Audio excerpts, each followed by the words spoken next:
Welcome to the Church and Culture Podcast, a weekly discussion with Dr. James Emery White on the latest trends happening in culture and where and how the church should respond. Jim is the founding and senior pastor of Mecklenburg Community Church in Charlotte, North Carolina, president of Serious Times, a ministry devoted to exploring the intersection of faith and culture, former professor of theology and culture at Gordon Conwell Theological Seminary, where he also served as their fourth president, and the author of more than 20 books. I am your host, Alexis Dry, and I can't wait to dive into this week's conversation. Hey, everybody. Thanks for tuning in.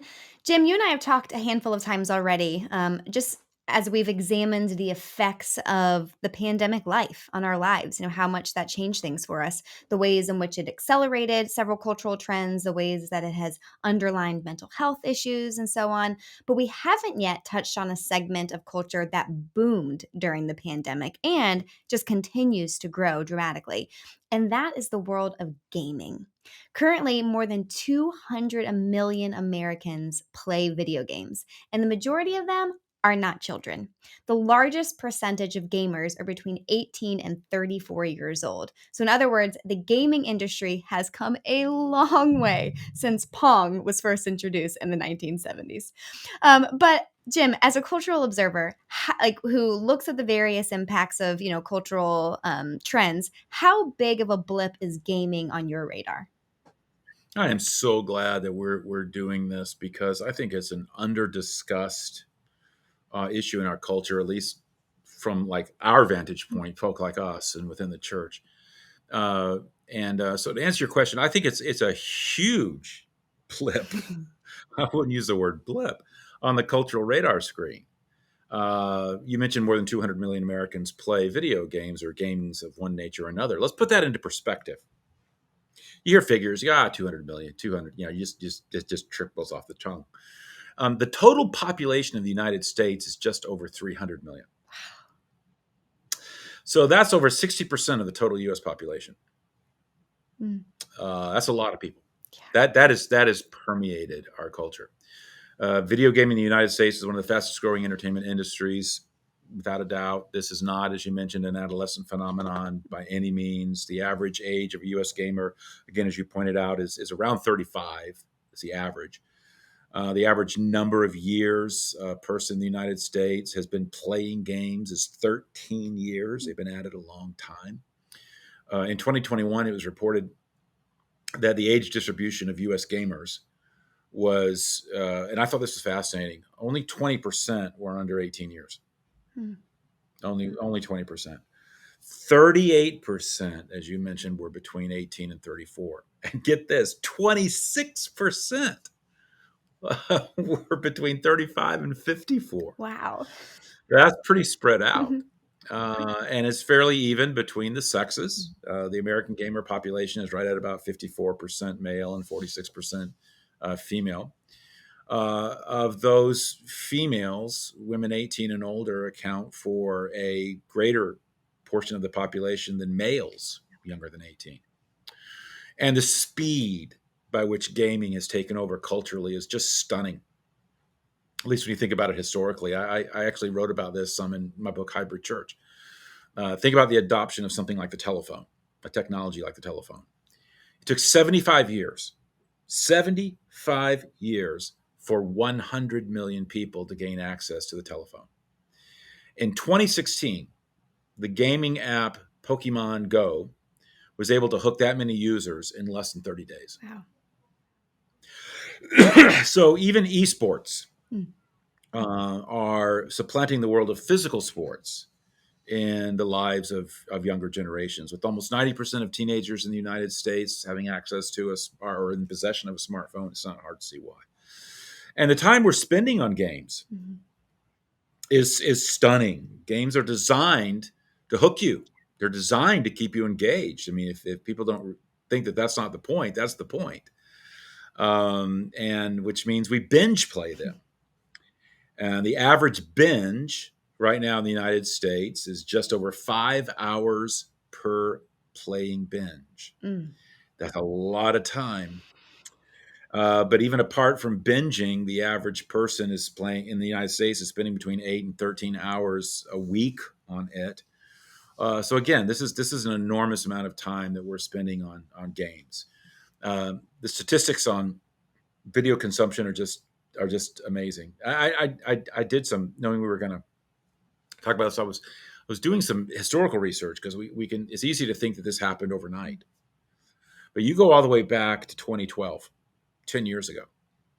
Call of Duty Black Ops 2 made $500 million in sales in its first 24 hours. It's a decade ago.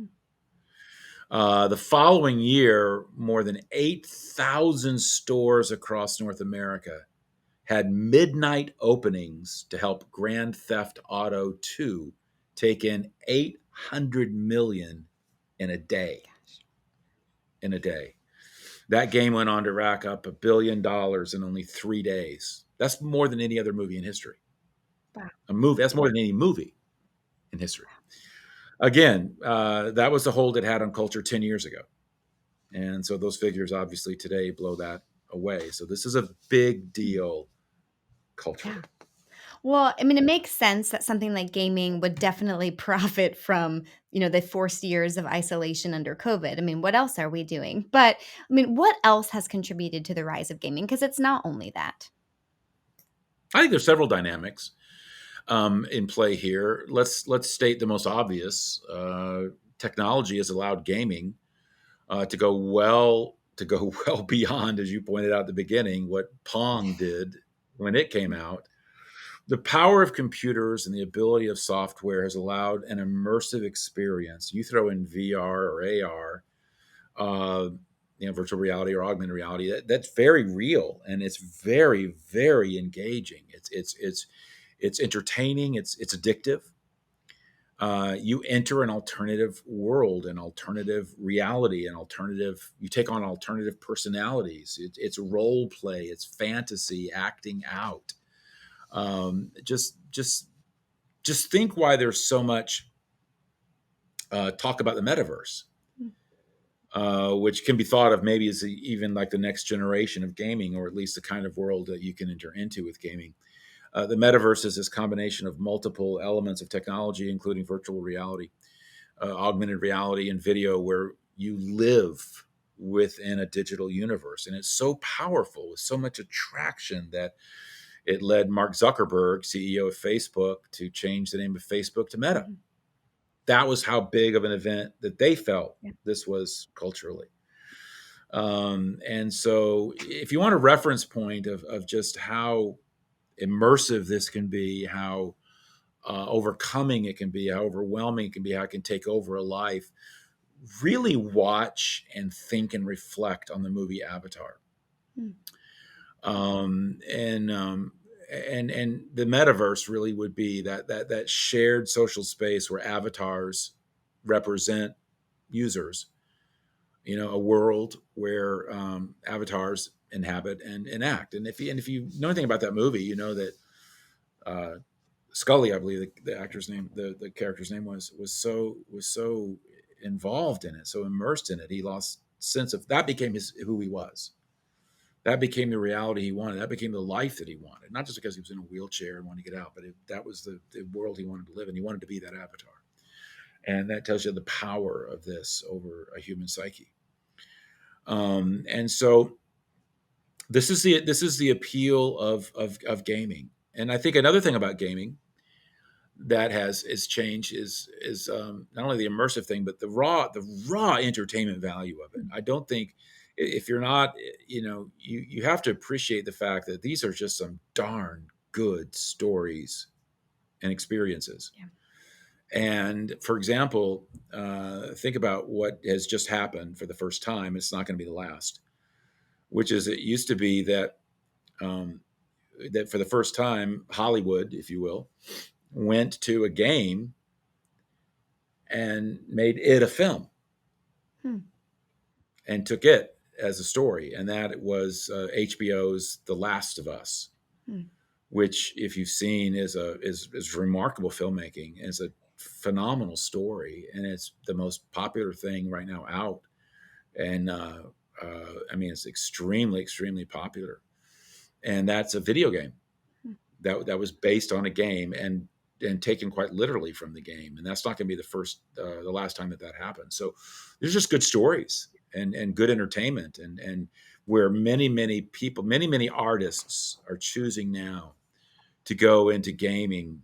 Many writers choosing to go into gaming than they are the film industry, than they are novels, than they are painting.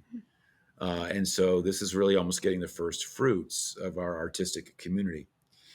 Um, but there's more here too, at least culturally. Give me a long answer to one of your first questions. Um, there was a detailed analysis of gaming and gamers that I ran across from the British newspaper, The Telegraph, that we'll put in the show notes. That found video games and porn are a safe place for young men, specifically young men. They become increasingly adept and skilled at gaming, and they refine their skills. And as you said, this is crossing with women too. But the article is focused on men, but women are involved in porn and gaming as well, and so it's not unique to that. But this article was focused on a study of men, young men, and how they can achieve high status and respect within the game and that game's world. It's a fascinating exploration. There was a young British person, for instance, who uh, they found that a young British person is more likely to have a television in their bedroom than a father in the house by the end of their childhood, and that the comparison is not incidental.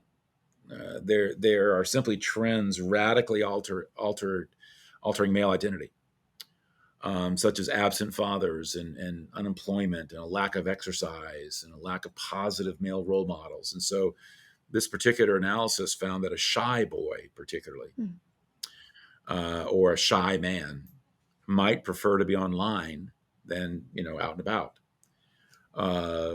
They might, at school or out on the street, they might be weak or needy or just ordinary, but in his computer, he can kill machine gun wielding soldiers and have sex with tall, perfect looking women. The digital self becomes less and less like the real life operator. And it's been noted that it's easy to see how that collapse of the psyche can become this vicious circle. Shyness leads to staying in more. That in turn leads to stunted development of social skills, which leads to more debilitating shyness. So there's a lot of factors. A lot of factors. I just gave like 3 different ones that contribute to the rise of gaming and its popularity. I'll add one more to that because if you were to ask a gamer, I mean, certainly they'll mention entertainment is, important to them when it comes to games, but actually more and more people are pointing to the social connections that they offer. People are saying that, like, anecdotally, that video games saved their friendships during COVID because we're not just connecting with our friends, with our existing friends through gaming. I mean, that's definitely something that's occurring, but we're also making new friends and sometimes even future spouses through gaming. In fact, nearly half of gamers claim to have met a good friend, a spouse, or a significant other through a video game. What do you make of the relational impact of gaming?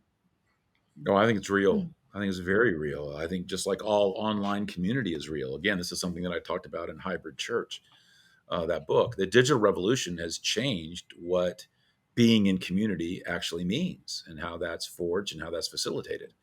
For example, the percentage of young people who said their favorite way to talk to friends is face to face declined from 49% to 32% in just 6 years, the last 6 years.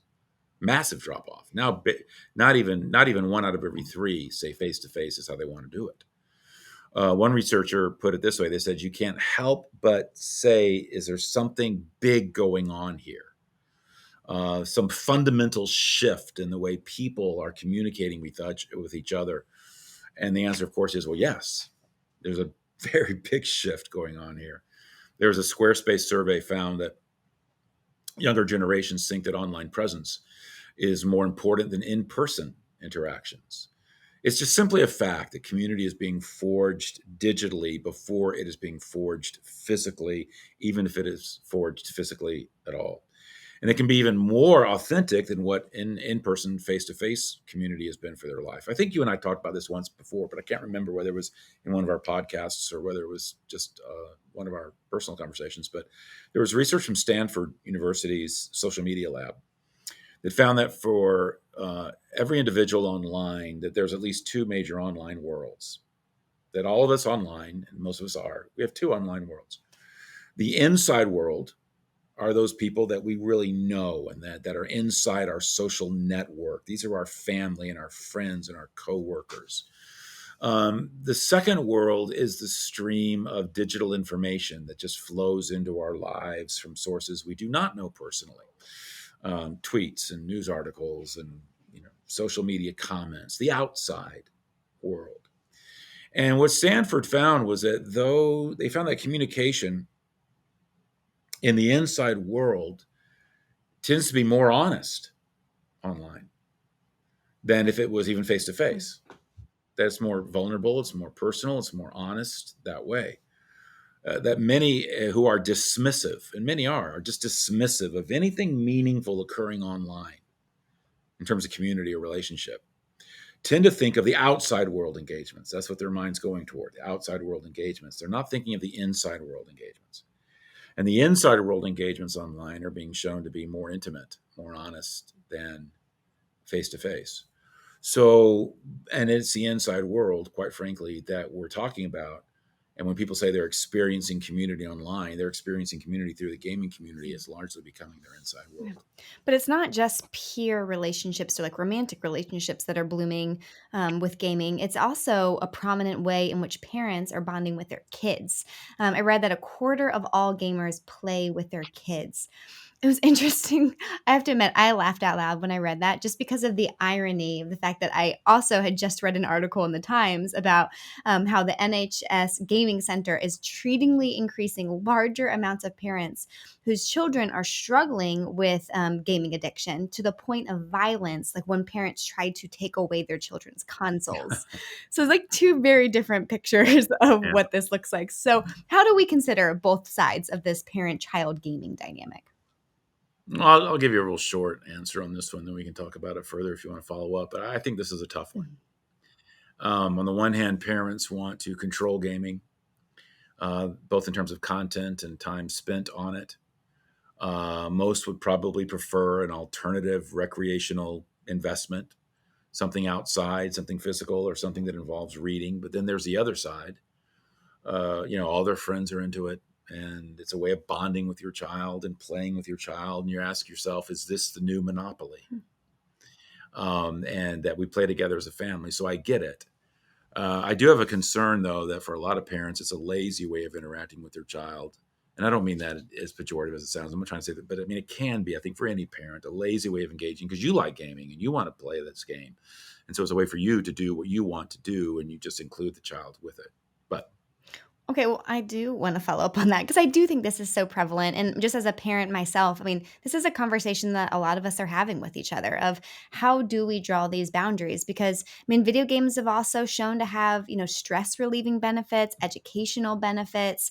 And then also, like we mentioned, like that's where they're engaging with a lot of their friends. So, how would you, if you had a parent, I'm sure you've probably had this exact conversation, but you have a parent, who comes to you for counsel of like, how should I think about this? How should I draw boundaries here? two boundaries should be really clear for all parents. First, the content boundary. Think about two of the most popular games that are currently dominating the gaming world, and as part of my own cultural studies, I try to keep up with the gaming world. I'm not a gamer. I don't own any of these games, but I try to explore them and investigate them, and try to find ways to interact with them in a way to know what's going on. And two of the most popular right now are Grand Theft Auto and Call of Duty Black Ops. I have no doubt that parents have kids wanting to play those games.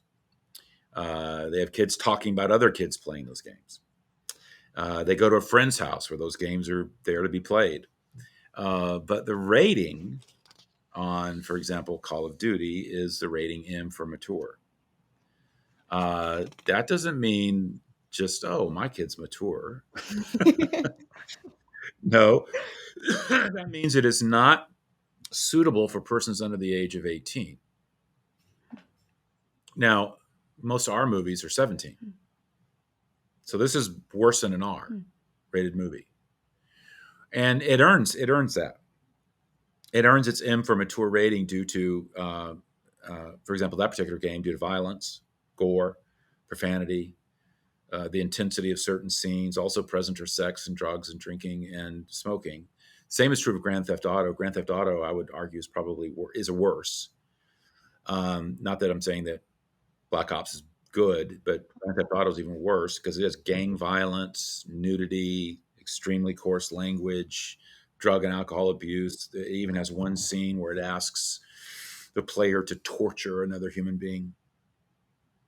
So make sure you know the difference between Super Mario or Pokemon with other titles that are out there. Not all games are created equal in terms of content.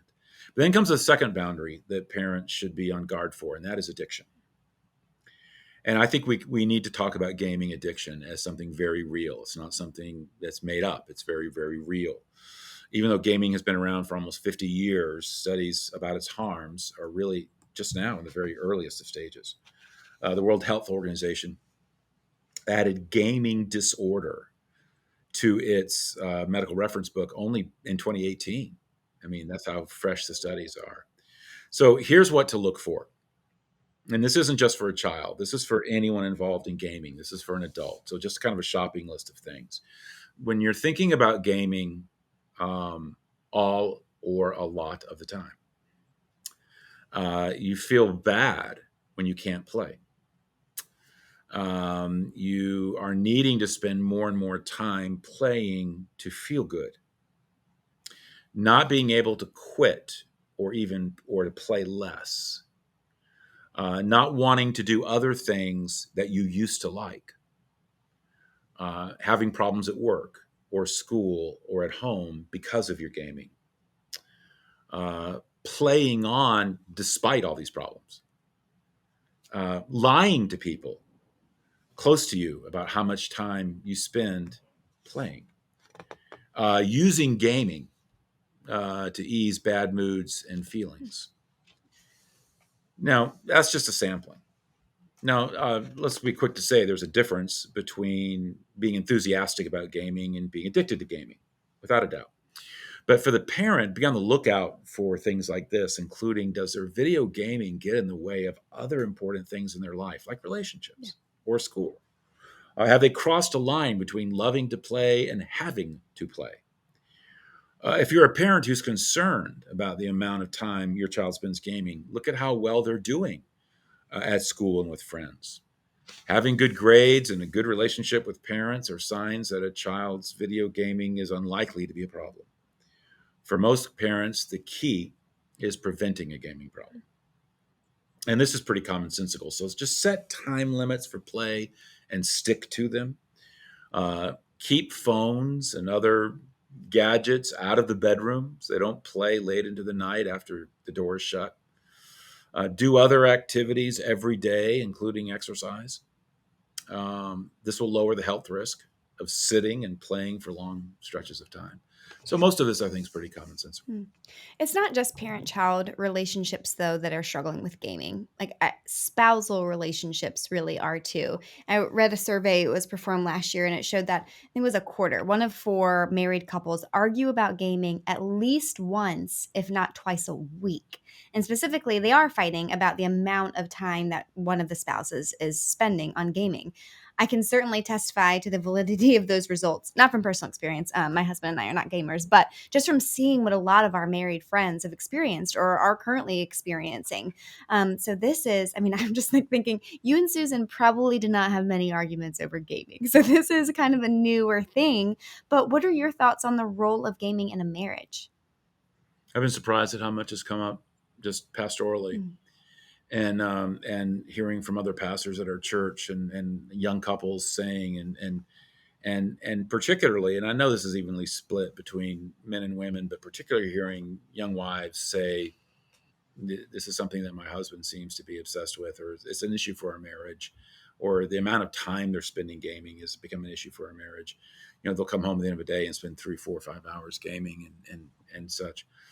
And you and I had talked about just before this came on, you and I got off into a conversation offline about the study I read was reading about, like, what are the top questions that they're now saying that you should ask someone before you get married. And it's like, are you willing to stop doing certain things for certain lengths of time? In other words, gaming now has become a part of premarital counseling.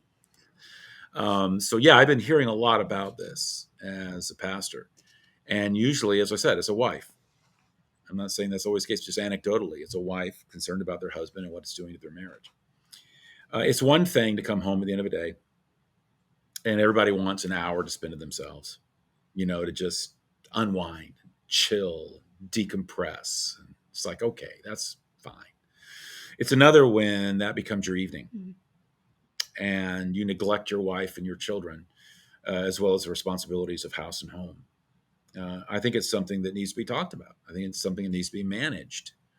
It's not about someone giving up gaming as much as it is keeping gaming and any and all other recreational or side time investments in their proper place within given time boundaries, because anything can become an escape, an excuse to not do life, to not engage relationships, to not engage realities. And I think that's what's going on here. And there's a lot of life that I think many people may want to avoid. And this is how they're avoiding it. So just like you would impose boundaries on a child, marriages need to impose boundaries as well, negotiate boundaries. Here's the time we'll both have to do what we want to do. Here's when that time to do what we want to do will take place. Here's the time we'll both invest in, being together or with the kids or as a family. And so you talk about that rather than let it fester into resentment. And that's been kind of marriage 101 stuff for me, talking with people from day one, where you just long before gaming loomed on the scene, just, when are you going to, discipline your time and have it be used well. And I'm going afield here, but I'll follow a prompting. There's a lot of, I would say, just as an older man to younger men and younger women too, that don't cheapen your life by spending so much of it on something that is trivial. And you're there's so much, you have limited time. And you want to use your time in a way that's significant and consequential. And you want to use it on things that will matter and that will let your life have consequence. And so ask yourself, what is it that matters most to you? And what matters most, is it your marriage? Is it your role as a father or a mother? Is it the importance of developing your mind and writing and or reading and or ministry or serving people or whatever it is? There's so many things that you can do with your life that matter. And it's easy, and I think it's one of the seductions of the evil one, to use entertainment, to use pleasure to seduce us into a life of irrelevance and a life of almost being numb and almost being sedated. This was I recently reread Huxley's Brave New World, and that's exactly what that book's about. This whole thing is about, well, it was an attack on socialism, and such, but it was also about how the giving of pleasure was a way of controlling people and a way of getting people off this, keep them on the sidelines of life. They kept getting the drug Soma, if you've read the novel, and other things, and just that unlimited sex and unlimited drugs and sedation, and just we're gonna attack the human psyche and nature through pleasure as opposed to something else. And so there's this character in the novel called the Savage, who was someone who was immune from all that and who said, no, but I want to read and I want to taste life and I don't want to avoid death and I want to do this and do that. And there was a sense of life is more than pleasure. And when you satiate your senses with pleasure, you numb yourself to real living. And I do think that there's something there for the gaming world, and that you cheapen your life and you don't live it as fully as you could. And I think there's 1,000 ways to do that. And I think gaming is simply one of them that we can be seduced into. Mm. Well, I think it's fair to say that gaming is just going to rise in popularity and it's going to evolve more and more, as you mentioned, into virtual reality spaces. I would love to dedicate like a completely separate conversation just about virtual reality. And so we'll do that in the future. But just for now, I'm curious, what do you think about the church's involvement, if any, with regards to this topic? What should the church's Oh involvement be? my goodness, Alexis, you're talking to the person who wrote the book Hybrid Church. I obviously think it holds enormous opportunity, and I know you've read Mhm. that, and so you're just throwing me raw meat. But as I wrote in Hybrid Church, I do think it's something to be seized and engaged for the purpose and the mission of the church, not just gaming, but all things, the whole blending of the physical and the digital. And it has to do with our individual investments in that mission. I mean, let me stick to gaming. Consider the live streaming platform Twitch, where participants, largely of various games, talk with each other as they play. It's one of the big community building things that you mentioned. An estimated 15 million, I think the latest figures are around 15 million daily active users on Twitch, of which 73% are under the age of 35. Uh, we have a member of our church who was talking to me once, uh, great guy, very active, and been around a long time. And he was telling me that there's a certain game that he does online with Twitch. He's very good at, and he's got other followers on Twitch that watch him play. And he was asking me, ways that he could leverage that for the kingdom, leverage that for um, evangelism. And so he would do things like use it to direct people. He says, "Well, if you like watching me do this," he says, "guess what I'm going to be doing this weekend? I'm going to be watching my church's online campus. So why don't we all watch it together through Twitch?" Mm. So we started getting this big Twitch group together to watch our online campus, and I just thought that was just so Yeah. cool. I thought that's exactly the kind of creative thinking. And so that's just an isolated example tied to the gaming world, of how this can be used by the church for outreach and evangelism, and even using the gaming community that way. In fact, there's many people who feel like the gaming community is one of the most unchurched groups on the planet and is just waiting to be reached. But there's a larger issue at hand.